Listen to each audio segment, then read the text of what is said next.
In a time of darkness, when people turned away from the true God, a man stood alone. His name was Elijah, and his name carried a powerful meaning: my God is the Lord.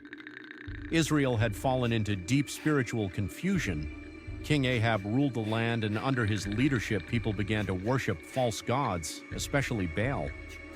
Truth was fading, faith was weakening, and fear was growing. But Elijah was different. He did not follow the crowd. He did not fear the king. He did not bow to false gods. Instead, he stood firm.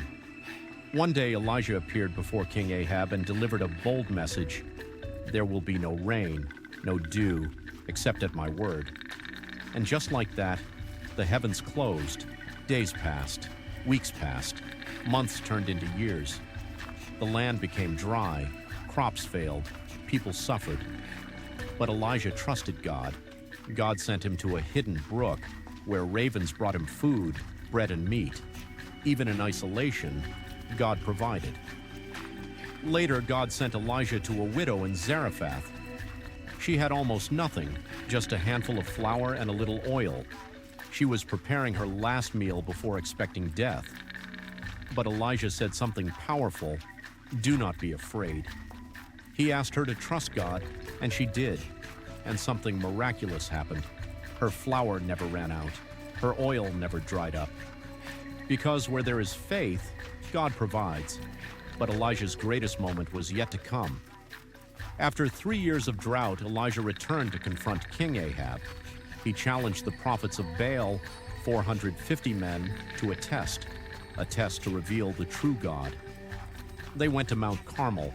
Elijah stood alone against hundreds. 2 altars were prepared, one for Baal, one for the Lord. The prophets of Baal went first. They called on their God from morning until evening. They shouted, they danced, they cried out louder and louder. But nothing happened. No voice, no fire, no answer. Then Elijah stepped forward, calm, confident, certain. He rebuilt the altar of the Lord. He placed the sacrifice on it. And then he did something unexpected. He poured water over it, not once, not twice, but 3 times, until everything was soaked.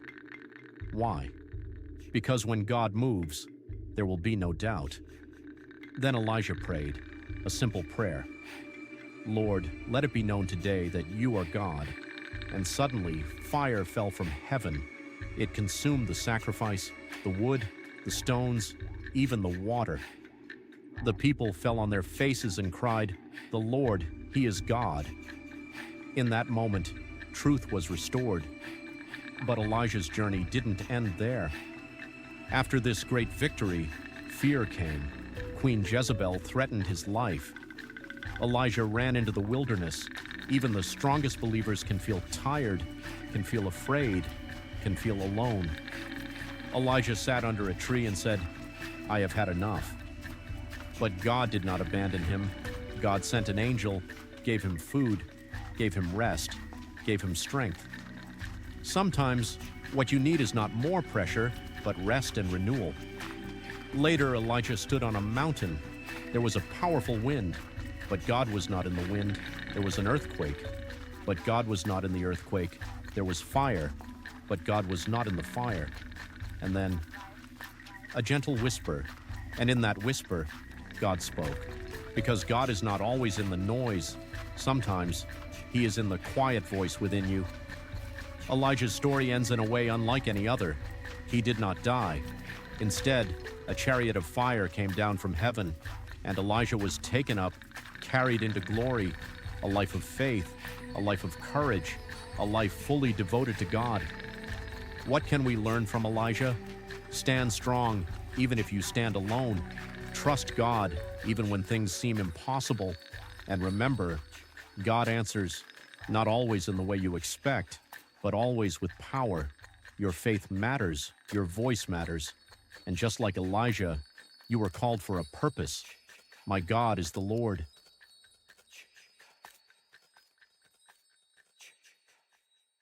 Elijah